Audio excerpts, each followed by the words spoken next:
ว่าเมืองอีสานแลงสิจุงแขนเพิ่นไปเบิงน้ำของไหลอยู่จน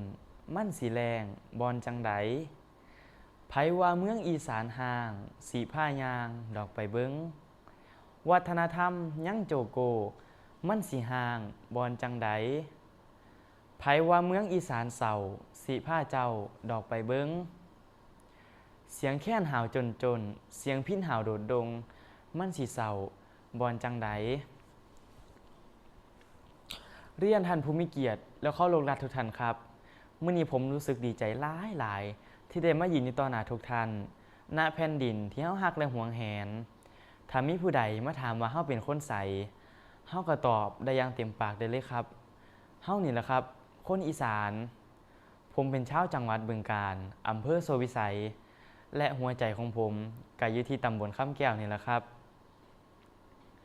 ความภูมิใจในบ้านเฮานี่มันบ่ได้เกิดขึ้นมาอย่างลอยๆเด้ครับมันเกิดขึ้นมาจากสะสมความดีงามมาตั้งแต่โดนนานและมันสอนกันอยู่4สั้นพุ่นเด้ครับสั้นแรกก็คือความภูมิใจในความเป็นอีสานเฮาเป็นลูกอีสานเกิดในแผ่นดินที่รุ่งเรืองบ้านเมืองมีวัฒนธรรมที่งามคักครับยังมีเสียงดนตรีม่วนๆอาหารแซ่บๆสั้นที่2ก็คือความภูมิใจในจังหวัดบึงกาฬ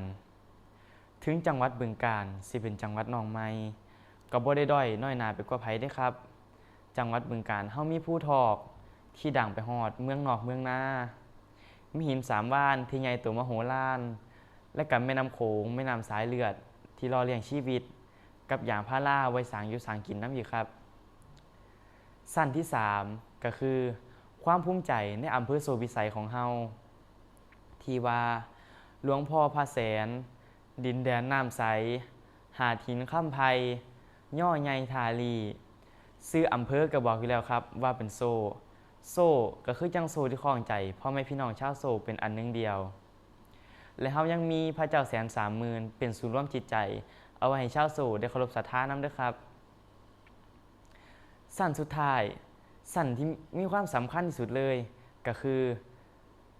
ความภูมิใจในตำบลคำแก้วถึงตำบลคำแก้วสิบ่ได้มีห้างใหญ่ๆบ่ได้มีตึกสูงๆแต่ตำบลคำแก้วก็มีหยังที่มีคุณค่ากว่านั้นครับตำบลคำแก้วเฮามีรอยยิ้มและน้ำใจของบ้านใกล้เรือนเคียง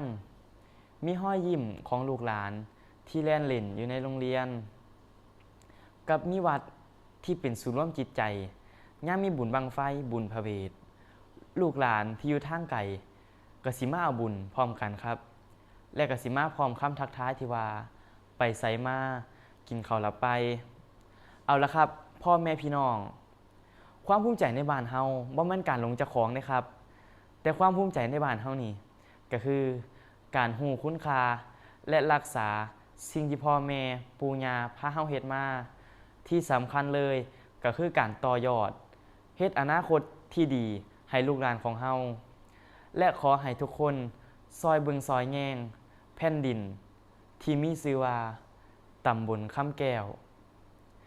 ยามมีคนเว้าฮอดตำบลคำแก้วอำเภอโซวิสัยจังหวัดบึงกาฬยามใด